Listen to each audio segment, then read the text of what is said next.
Hi, my name is Catherine Rush, and I wrote The Loudest Man on Earth.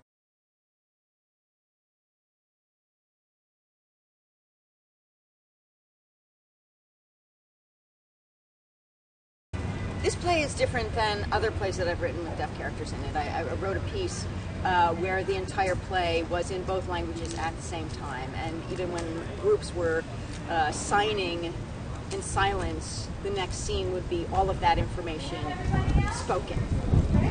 In this play, it is not accessible to both groups all the time.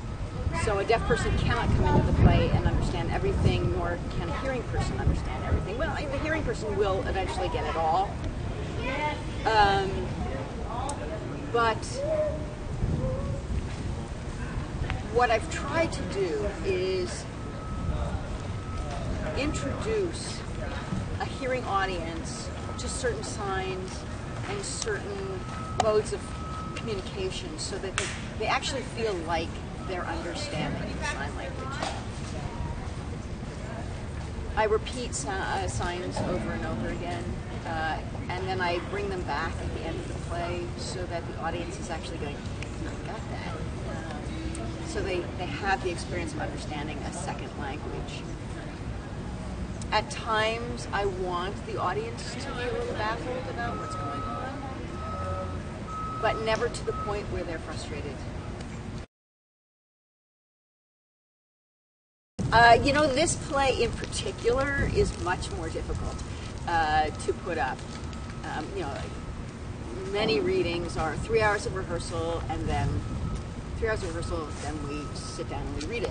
And you can just read da-da-da-da-da-da-da. Well, for the deaf character, and for Haley, who is the character that signs the most, who's in relationship with Jordan, the deaf character, they have to memorize their lines, because you can't hold a script and sign at the same time. Because it'll slow everything so far down if they don't have them memorized. So line changes becomes a real issue. Rewrites are very difficult. It's really high pressure for the actors, I feel. And I try and be aware of that, but you want to put the best play on stage. And if the writing is good, then the actors feel more comfortable with it anyway. I'm really old-fashioned in so far as the audience seems to tell me everything I need to know while they're watching the play.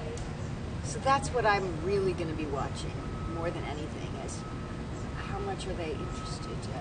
Are there moments where they shift and I feel like they're disconnected with peace?